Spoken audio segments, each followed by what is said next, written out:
Bom, gente, o tema da minha mensagem é uma verdade para não ser dita. Isso mesmo, uma verdade para não ser dita.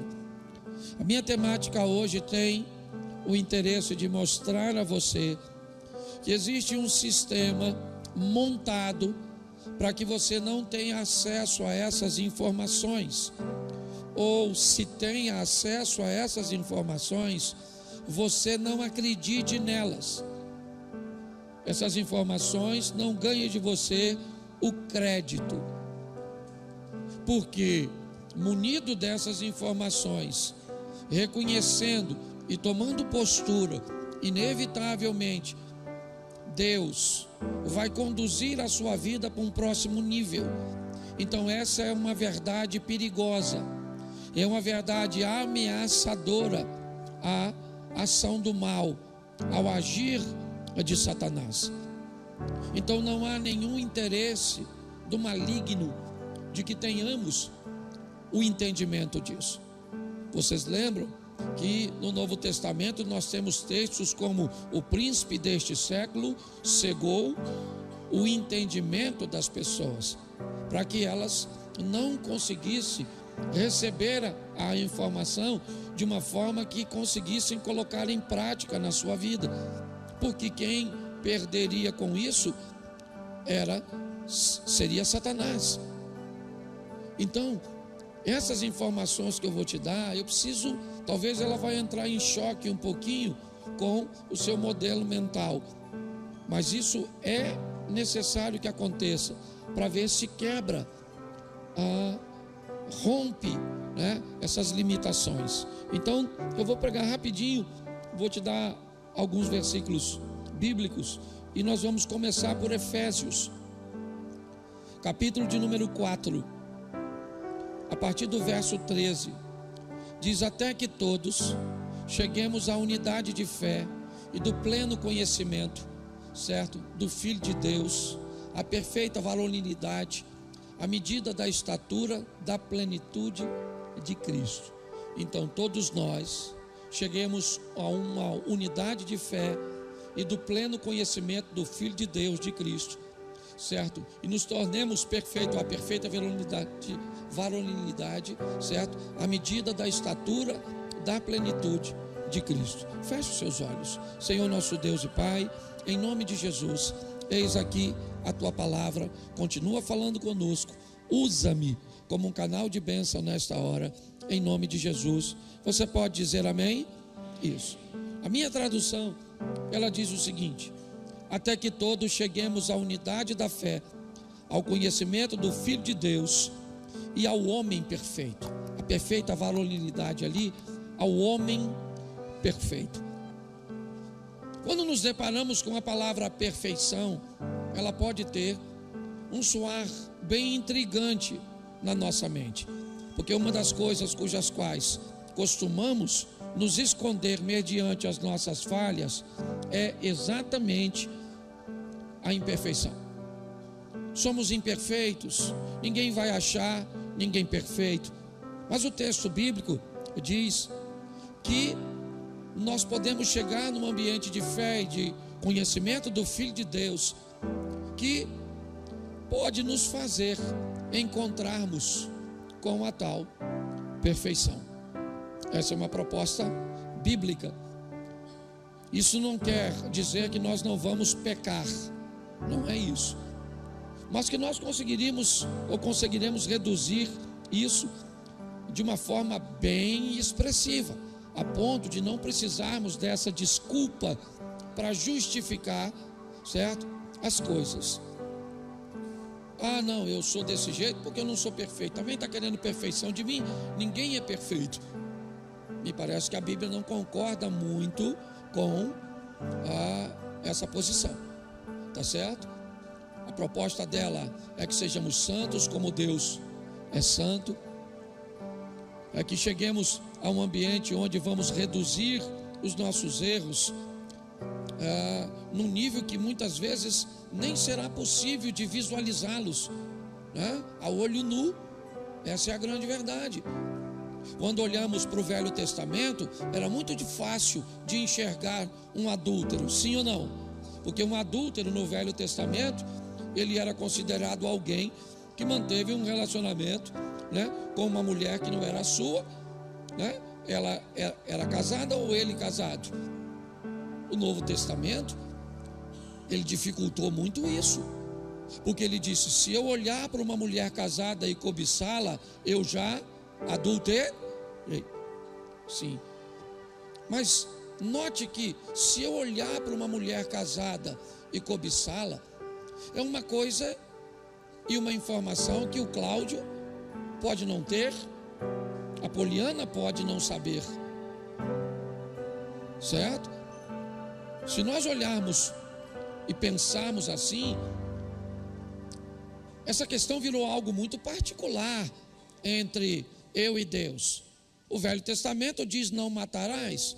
O Novo Testamento diz que se eu irar contra meu irmão, eu já o matei. Eu matei meu irmão de fato? Não. As pessoas talvez sequer saibam que o meu ódio para com o outro, ele existe. Mas isso ficou entre eu e Deus. Então, me parece que o primeiro estágio dessa tal santidade e perfeição é removermos o pecado e essas ações de fora e transportarmos essas ações e pensamentos para dentro. Aquele que controla as suas palavras, certo? Se torna um homem que tem controle de sua vida. Muitas vezes você vai olhar para pessoas e você não vai enxergar nelas seus erros. Mas como essa pessoa não pode errar? Como ela pode não pecar? Ela conseguiu desenvolver um estilo de vida, certo? Que ela fez com que tudo o que ela gerencia está por dentro e não por fora. Ela conseguiu administrar tudo isso. Mas o que é isso? Isso é uma verdade perigosa, porque isso pode mostrar para as pessoas que é possível. E quando eu mostro para alguém que as coisas são possíveis, eu crio um sistema desafiador, porque aí os jovens começam a descobrir que é possível. Eles começam a procurar aquilo que por longo tempo não acreditavam que podia ser.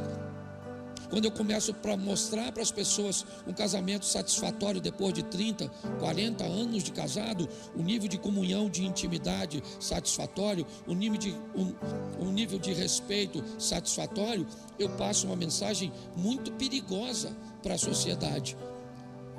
Que mensagem é essa? É possível viver desse jeito. E pior, as crianças estão descobrindo que pode. E se as crianças descobrirem que pode, elas podem começar a procurar esse tipo de vida. Então essa é uma verdade que a mídia não quer que ninguém saiba, até pelas informações que eu vou te oferecer agora. Então a palavra perfeição, ela não é uma brincadeira, não. A palavra perfeição aqui, ela não é uma linguagem figurada, não, ela é uma linguagem literal.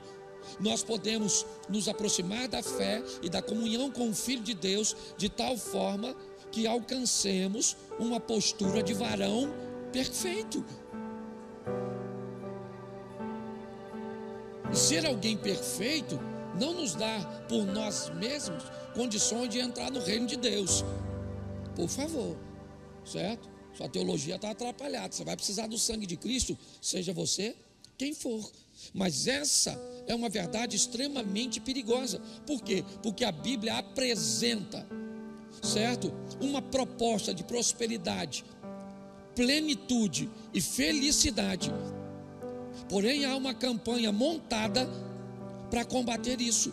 Pois quem encontra este lugar, certo, ele vai disseminar algo extremamente perigoso, porque é um lugar.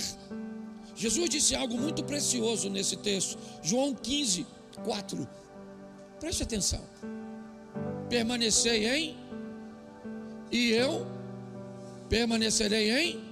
Como um ramo não pode produzir fruto de si mesmo, se não permanecer na videira, assim vós, ou nem vós, o podeis dar se não permanecerem em. Então preste atenção. Eu quero que você entenda alguns estágios e quero ser claro. Você começa andando com Deus. Repita, eu começo andando com Deus. Eu termino andando em Deus. Cristo começa andando comigo. Depois ele começa a andar em mim. Lembra? Lembra disso? Está contido e contém? Lembra? Então entenda bem. A nossa primeira caminhada é a caminhada de eu estou com Deus. Deus está comigo, tá certo? Tá bom? Mas à medida que você vai desenvolvendo, Ele não está mais com você. Agora Ele vai estar em você. Esse é um outro nível. Então me parece que essa tal plenitude, felicidade, prosperidade é um lugar. Porque eu estou em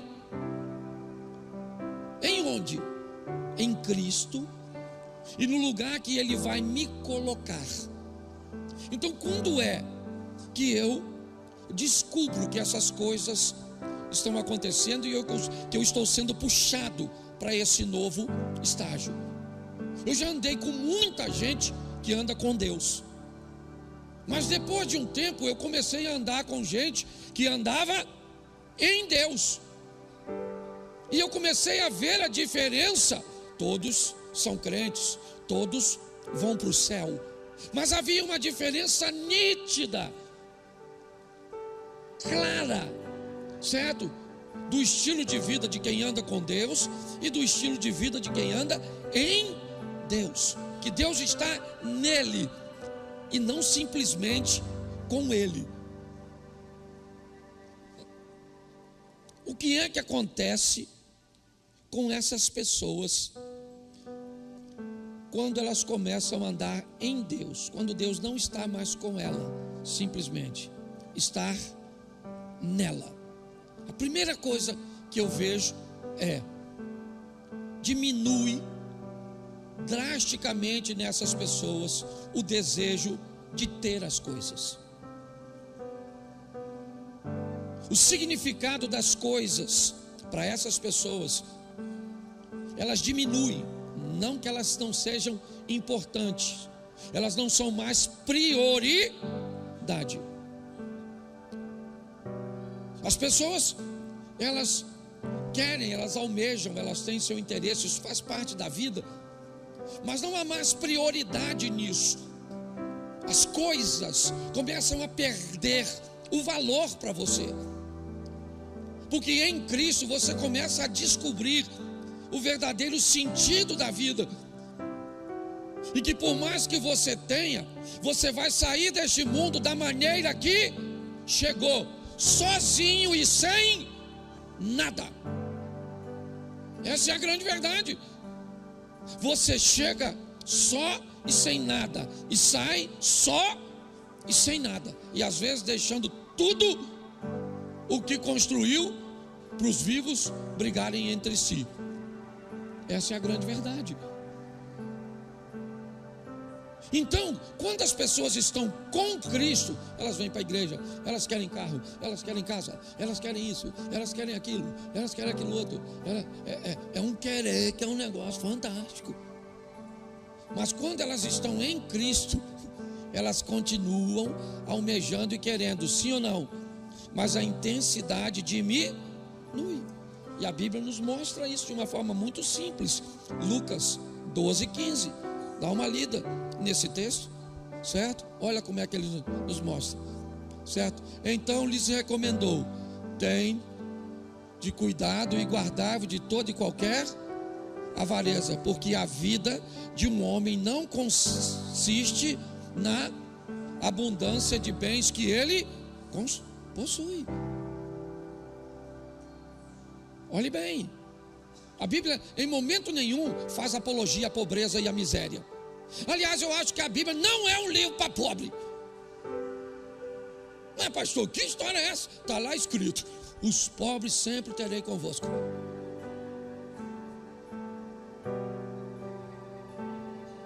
Pegou?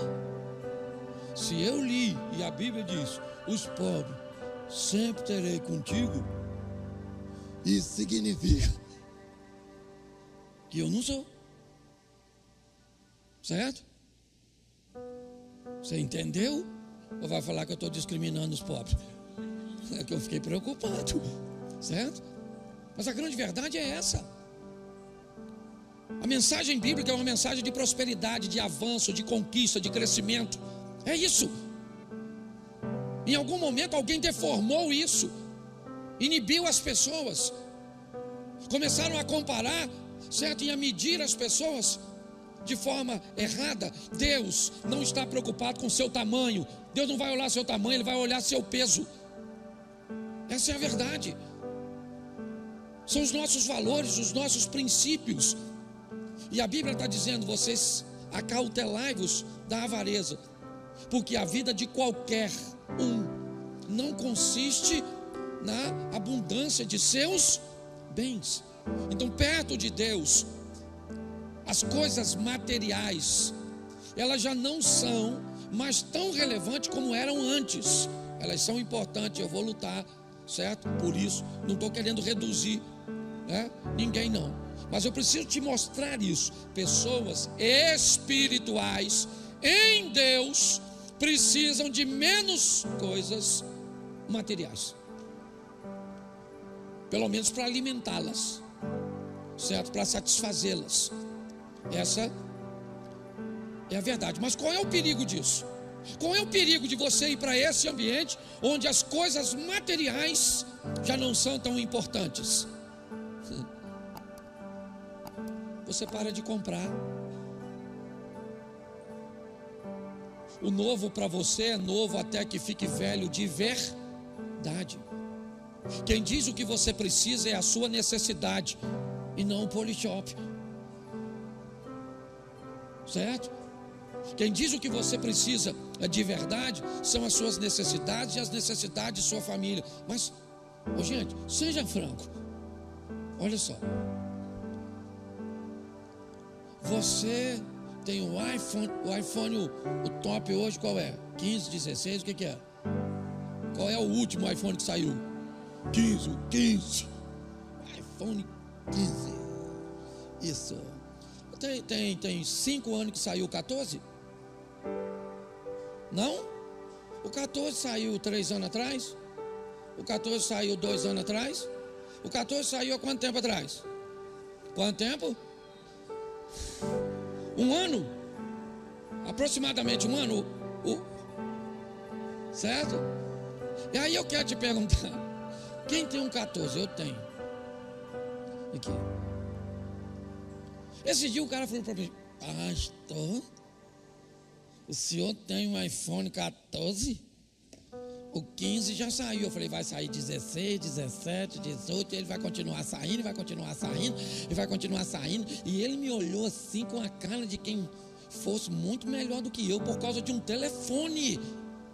Que coisa louca é essa? E tu, então, tu tem às vezes um Motorolinha? Tira do bolso, se tocou, você fala: cala a boca, miserável. Gente, dá licença. Eu não entendo o Motorola, pelo amor de Deus, não estou ofendendo ninguém não, tá certo? Eu só estou querendo mostrar para onde é que nós fomos. Às vezes o que temos nesse ambiente globalizado tem mais a ver com os outros do que com você. É ou não é? Viajando por esse Brasil, eu já quis morar em tanto lugar, irmão. Pensa, eu chegava na casa de um cara, falei: caraca, maluco, fazer uma piscina dessa. Que quarto, meu Deus, que... Aí eu viajava para outro lugar, falei: meu Deus, é aqui que eu quero morar. Nossa, que piscina, que quarto, que... Depois eu falei, eu contei uma história que o pessoal até riu muito. Eu viajei, o cara me levou para andar de lanche de jet ski. O cara mandou eu deitar numa lancha assim, irmão, assim, ó, na frente. E ele puxou a lancha, eu vi a lancha, fez assim, ó. Foi aqueles pinguinhos em mim assim. E eu falando: Jesus, se eu fui pobre, eu não me lembro.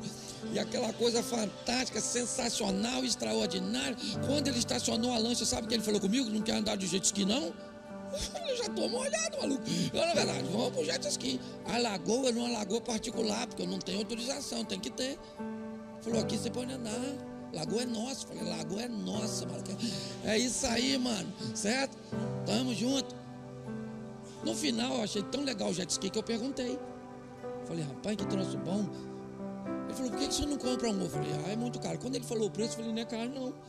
Dá pra pensar em comprar. Voltei pra casa, falei, vou falar com Mary. Mary vai ficar doidinha quando eu falar com ela que nós vamos comprar um jet ski que é maneiro, que molha a gente assim nos pinguinhos. Cheguei em casa, mas pensa, querida, vou comprar um jet ski. Ela falou assim, e nós vamos andar onde? Aqui em Xerém.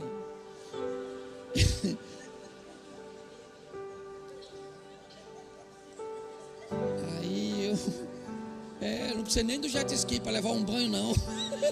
Ela mesmo deu, entendeu, velho? E aí você começa a descobrir que tem muita coisa que não tem nada a ver conosco. Na nossa casa, no nosso... Está assim de coisas. Por quê? Porque a proposta do sistema é: não seja feliz com aquilo que você tem. Porque se você for, o sistema quebrou. Então, porque é difícil, certo?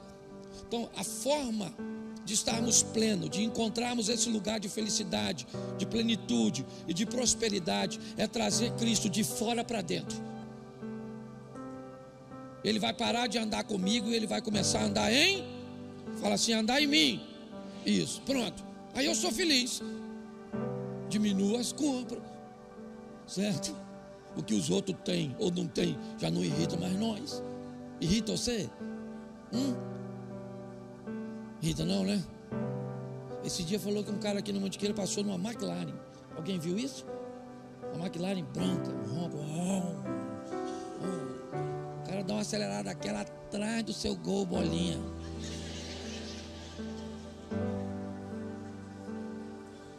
Não parece que tu precisa daquela McLaren? Não parece? Não parece que ele é melhor que tu naquela McLaren? Não estou desfazendo a McLaren não, rapaz. Certo? Eu só estou dizendo que às vezes nós não tem nem... Pensa, eu ir lá para o sítio da McLaren. Off-road. Entende? Agora nós só vamos nos satisfazer de verdade. Não interessa a quantidade de dinheiro que você tem.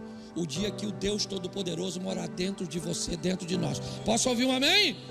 Isso. Segunda coisa, certo? Que quando Deus vai para dentro, muda, certo? Você perde a postura do imediatismo. Tudo tem que ser na hora, certo? Ansiedade e estresse são companheiros de viagem. Tudo tem que ser na hora. Eu não sei quem inventou essa porcaria de você mandar mensagem, agora você não vê que fica azul. Você quer pior? Já tem gente que tem isso aqui, mas não pode ver se está online. Aí você manda. Dá vontade de entrar aqui e falar, Senhor, me transporta igual Elias, para eu ir lá do outro lado esganar. Porque está o tempo inteiro com o troço na mão, a gente sabe que não larga. Sim ou não? Mas não responde. Mulher então é danada para fazer isso. E se nós não atende ela, cadê você? Você estava onde? Mão na cabeça, abre as pernas. Uma miserável.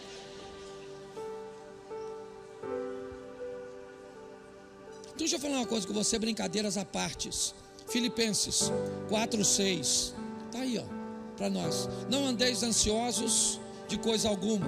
Em tudo, porém, sejam conhecidas diante de Deus as vossas petições. Preste atenção, continue orando e apresente tudo diante de... É isso, a oração está lá, ó. Diante de Deus as vossas petições pela oração e súplica com ações de graça. Não está dizendo para você não orar. Ore, apresente a Deus, porém não ande ansi, porque sabe que Deus está no controle de todas as coisas. Agora, se nós não prestarmos atenção, esse ambiente moderno ou pós-moderno nos deixou doente, com a necessidade de uma resposta e de um acontecimento imediato. E a única maneira de fazer isso, gente, de conseguir esse estilo de vida é pegando um Deus de fora e levando para dentro. Aí você não anda ansioso por coisa alguma. Você continua orando, certo? Clamando, suplicando, mas você está tranquilo, porque sabe que o Deus que você serve te ouve, e aquele que há de vir virá e não tardará. Mas se não tivermos isso, seremos crentes, sim ou não? Iremos para o céu, sim ou não? Mas vamos ter uma vida de ansiedade. E aí eu preciso de revelações. Claro. Por quê? Porque Deus revela, sim ou não? Isso, mas eu tenho que estar atrás dessas procuras. Por quê? Porque Deus é sempre alguém fora de mim, é sempre alguém que está comigo. Quando Deus sai desse ambiente externo e entra, eu continuo respeitando o ambiente das revelações, o profético, os dons, sim ou não? Mas eu não vou atrás dele. A Bíblia diz que as bênçãos do Senhor me seguirão. É assim que funciona. Tá certo? Então, é importante que nós venhamos entender isso. Provérbios, bota aí 21:5. Tá aí, ó. Isso. Os planos do diligente tendem à abundância, mas a pressa excessiva à pobreza. Está lá, o diligente, o cara que tem foco, o cara que vai, está certinho. Os dois estão fazendo, sim, ok? A execução está acontecendo com os dois, tá certo? Mas ele separa o segundo grupo, a pressa excessiva, ok? A insegurança, a sensação de que eu preciso fazer algo porque Deus está demorando demais. Foi assim que nasceu Ismael. O que você vê hoje, certo? Entre Hezbollah, entre Egito, entre palestino, certo? Entre o Iraque e o Irã e a briga contra Israel.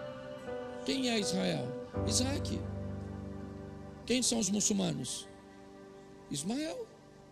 Tá certo? Por quê? Porque alguém não suportou aguardar, esperar, certo? Foi isso que aconteceu. E aí nós temos os desgastes. Então, o segundo, a primeira coisa, de quem Deus está nele, ele perde ou diminui, diminui o desejo de obter as coisas. Segundo, a postura de imediatismo, ela desaparece. Terceiro, coloca aí Lucas 15, verso 17. Lucas 15, 17. Então, caindo em si, disse: quantos trabalhadores de meu pai têm pão com fartura e eu aqui morro de fome. Terceira coisa que acontece com pessoas que Deus entra, ela começa a valorizar mais pessoas do que coisas. O jovem rico, antes de sair de casa, o que ele valoriza? Os bens. Pai, me dá parte dos meus bens. Tá certo? Ele está numa fase da vida dele. Ele tem pai, sim ou não? Sim ou não? O pai está com ele, sim ou não? Isso. Mas agora que ele está lá fora e perdeu tudo, agora nesse ambiente de perda, o que ele fez? Ele lembrou do pai. Eu vou voltar para o meu pai. Ele disse: pai, eu não quero mais seus bens. Tá certo? Eu só quero ser chamado de seu filho. O que ele aprendeu nessa viagem? Ele aprendeu, certo, que as pessoas, elas são mais importantes do que as coisas. Ali ele não perde só dinheiro, não. Ali ele perde a altivez, certo? Ele ganha a humildade. Ele entende o que é generosidade, o que é respeito, o que é educação.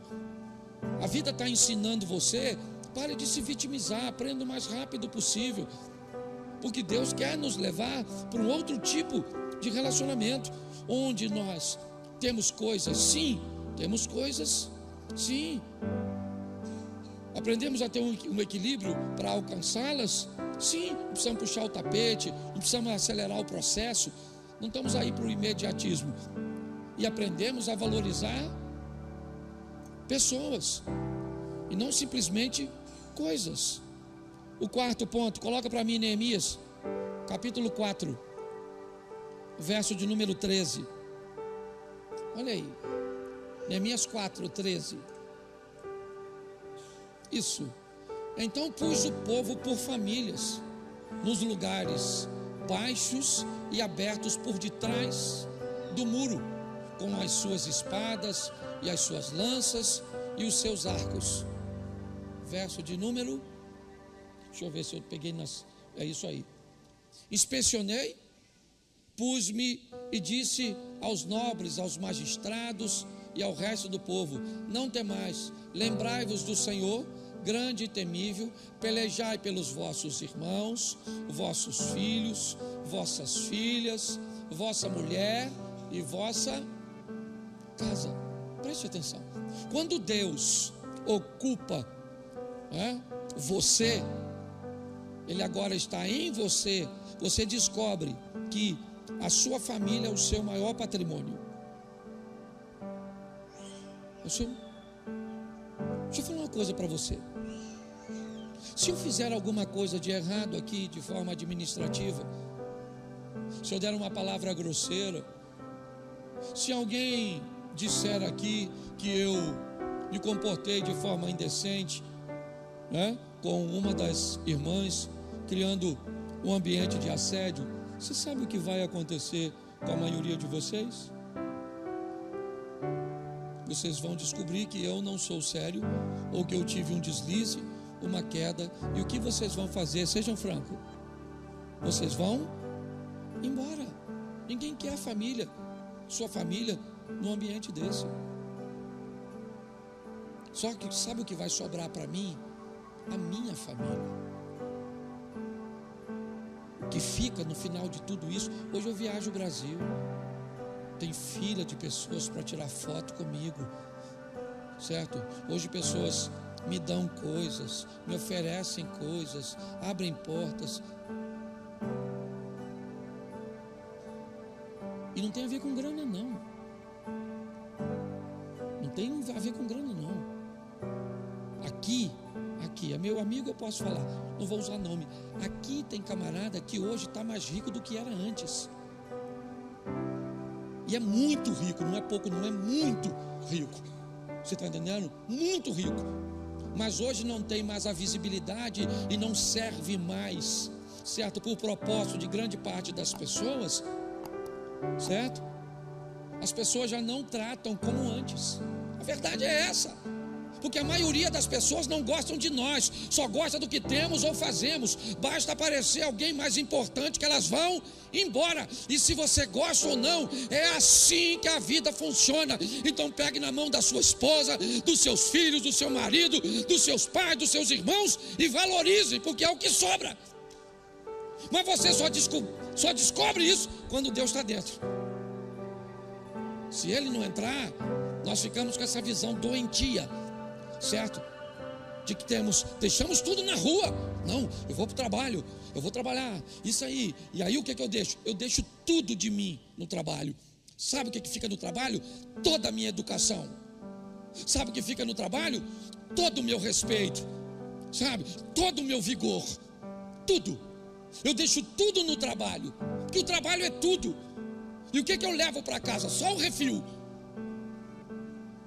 Se um falou alguma coisa, minha rentabilidade vai nas alturas.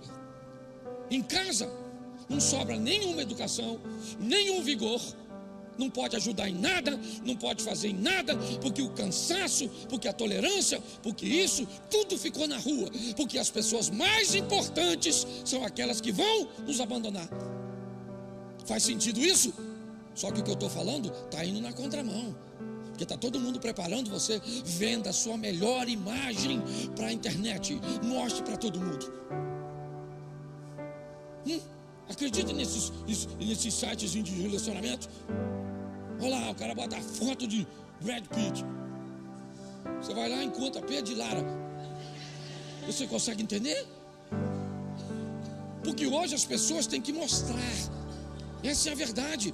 Sua família é seu maior patrimônio. Hoje eu vou bagunçar esse negócio aqui de certa forma, tá bom? Tá aqui, ó. Não é, irmão? Só você sabe a dor. O que você daria nesse mundo para ter sua filha de volta? Tudo. Talvez até a sua própria vida, para trocar por ela. Mas a gente só descobre nesses momentos. Então, antes que chegue o seu, você está entendendo? Porque não vai para a beirada da sua vovozinha, de sua mamãe chorar. Ela não escuta mais não. Então vai lá enquanto está vivo. Mamãe, vem cá, mamãe, como é que está a senhora? Dá um abraço aqui. Nossa, está pesando mosca, vai lutar. Certo? Vai lá dar um beijo. Aí, esse aqui vai lá, ó. Todo dia beijar a mãe, não é verdade? E o pai? Às vezes nem lembra mais dele, já está com a cabeça meio confusa. Troca o nome dos irmãos. Não é? Porque é assim. Eu chegava na casa do meu pai, ele chamava Adelso, Adalberto, Gilberto, e eu estava já tá indo. Cláudio, eu falei, sou eu, agora sou eu. Parecia chamada na escola. Entendeu? Mas quando morre, você não tem dor não, só a dor da partida. Mas foi tão legal tudo que viveu. Essa é a grande verdade. Então sua família é o seu maior. Fala assim, minha família é o meu maior patrimônio. Então está lá o texto que botaram ali, está ali. O Neemias não era otário, sabe o que ele fez? Pegou os caras e botou lá para proteger sua própria. Porque quem protege sua própria casa, entrega a sua própria vida. É assim que funciona. Então para com esse negócio. Não é igreja, por favor. Eu sou invocado com esse negócio de gente que acha que igreja é refúgio, bunker, para você fugir da guerra de casa.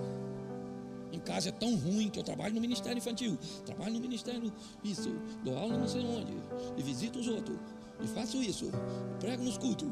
Isso. Aí você fala, nossa, que pessoa dedicada. Não, está fugindo do marido, fugindo dos filhos, daquele ambiente de escassez. Isso aqui não é cidade de refúgio não. Pastor, mas lá é ruim, então melhora. Esse dia a mulher falou para mim, minha casa é o inferno. Eu falei, então vai, Satanás. Ficou chateada comigo. Como é que alguém vai falar que a sua casa é o inferno, rapaz? Quem é que mora no inferno? Sangue de Jesus. Hoje eu tomei meu remédio. Vamos lá. 5. Já estou terminando já. Mas ainda falta 15 minutos. 5. Certo? Aquele que Deus está nele procura diminuir o sofrimento do próximo. A manifestação do amor ao próximo é nítida quando Deus está nele. Sim ou não? Isso.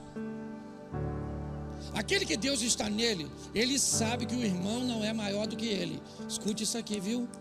A Bíblia diz, amai o próximo como? Então o primeiro mandamento qual é? Eu costumo dizer que na verdade para mim tem 11 mandamentos. Tá certo? O primeiro qual é? Amai a Deus. E o segundo, amai ao como? Então presta atenção.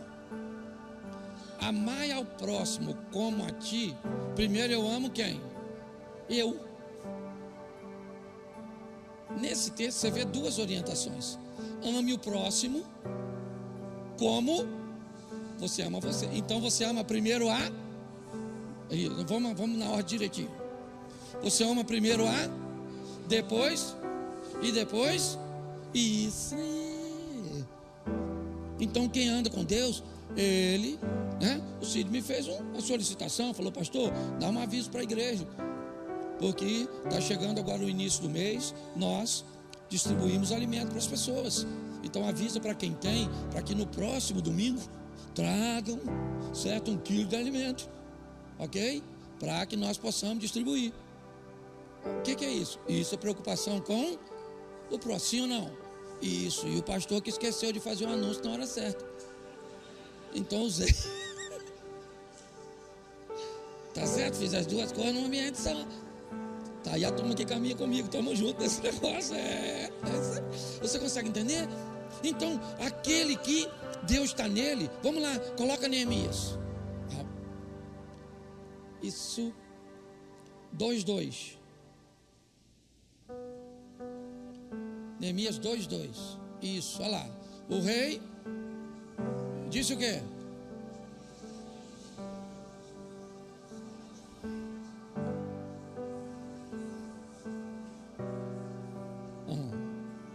Entendi.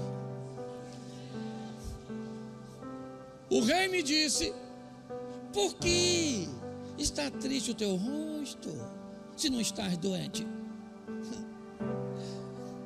Tem de ser tristeza do coração. Então eu temi. Presta atenção, esse cara está numa situação bem interessante. Ele é um copeiro do rei. Para a época, essa posição não é simplesmente um garçom, certo?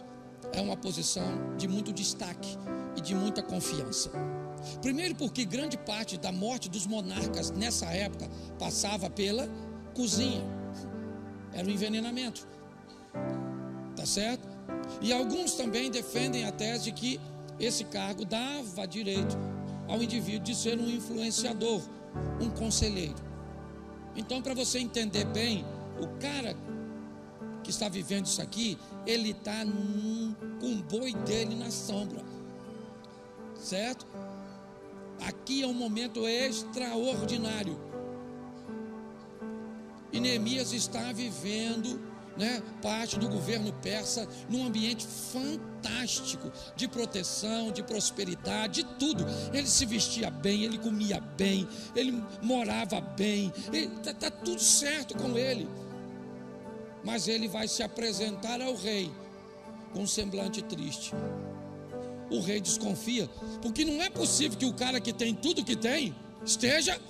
Então o que é que o rei pensou?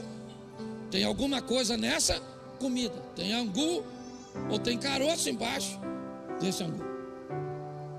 Quando ele apresenta triste, o rei me perguntou: por que você está triste se você não está doente? Eu estou vendo que isso é uma preocupação, é uma tristeza do seu coração. E aí ele vai dizer: eu estou assim porque o meu povo está assolado, eu estou assim porque a minha cidade está em escombros. Neemias está vivendo um momento bom. Nossa.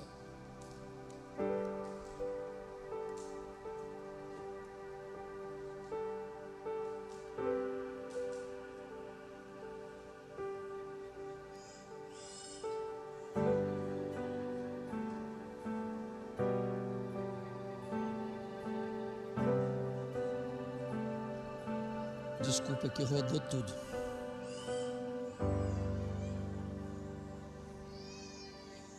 Não.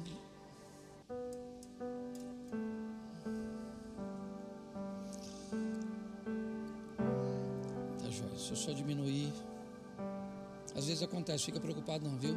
Quando o meu intervalo de alimento às vezes é muito longo, e eu acabei almoçando muito cedo e não comendo quase nada, e estou fazendo, me movimentando. Precisa achar que tem demônio.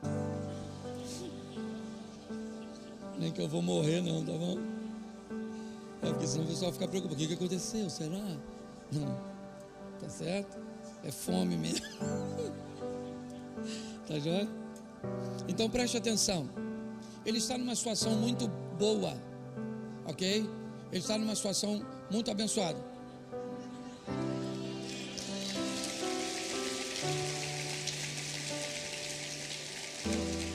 Muito obrigado, querida. Deus abençoe.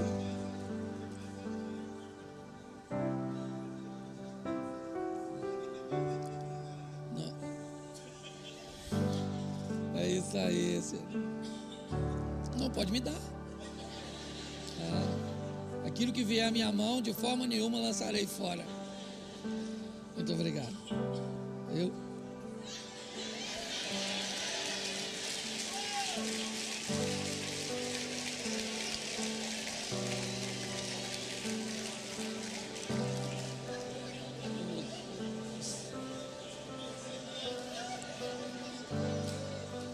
Tinha que ser a igreja do pastor Cláudio, não tinha?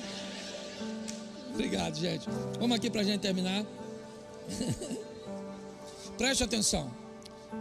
A situação daquele que Deus está nele, por melhor que esteja, há sempre nele a preocupação se alguém não tem falta daquilo que ele tem em abundância.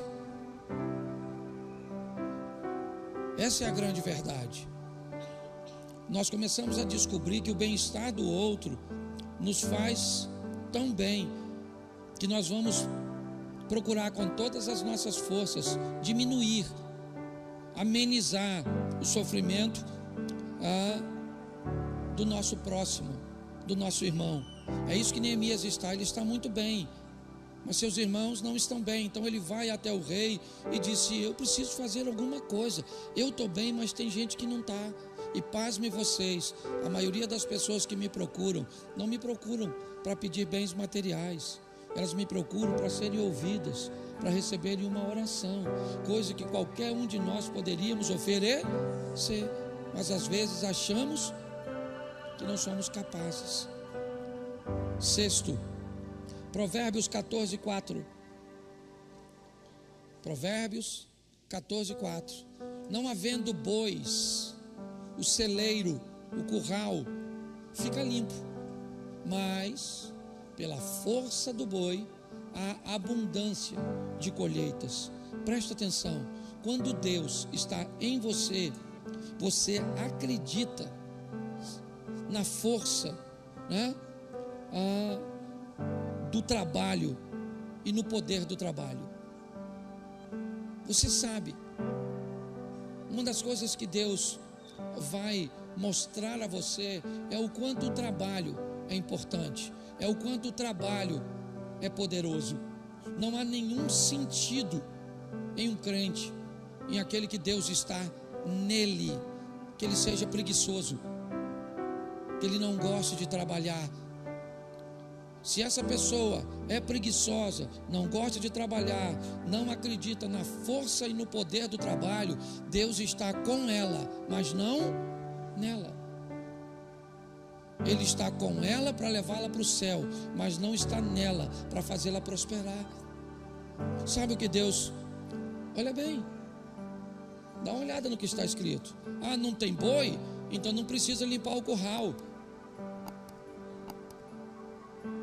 Só que ele está dizendo, se não tem boi, não tem sujeira. Mas se não tem boi, não tem a força para que você receba a colheita. Pare de querer fazer um omelete sem quebrar os ovos. Não tem como. Quando Deus está em você, você sabe o poder do trabalho, né? A força que o trabalho tem. É um texto que nos faz refletir, ó. Ah, não quer trabalhar não? Está reclamando da sujeira? Então tá bom, o celeiro vai ficar limpo. Você não precisa, certo? Mas também, o que você faria com o boi, certo? Numa colheita, num arado, tenta fazer por você mesmo com a enxadinha e você vai ver. Então pare e pense nisso. E o sétimo, para terminar, repita comigo: a fé se torna um fundamento de suas ações. Quando Deus está em você, tudo que você faz é pela fé. Todas as suas ações, certo? Nós descobrimos, certo, que obras sem fé são apenas resultados para este mundo. Tem gente que faz muita coisa sem fé, sim ou não? Por causa da força do trabalho. Sim ou não? Sim. A fé sem obras é uma grande farsa, já diz Tiago, certo? Como eu tenho fé e não tenho obras, mas a fé e obras, ou as obras com fé, elas nos trazem resultado nessa terra e no céu. Então, só para eu terminar e recapitular, pegue Deus de fora, coloque dentro. Como é que eu sei que Ele está dentro? As coisas materiais diminuem, certo? Seus valores. A postura do imediatismo vai e eu me sinto mais seguro. Eu começo a valorizar mais pessoas do que coisas. A minha família se torna o meu maior patrimônio, certo? Eu vou procurar diminuir o sofrimento do próximo. Eu acredito na força do trabalho, certo? E no poder do trabalho. E a fé se torna, né, o centro, o fundamento de todas as minhas ações. Pense onde você está e para onde você está indo. Não se conforme com um Deus que só anda contigo, mas não consegue entrar em você. não consegue estar em você. Vamos para esse novo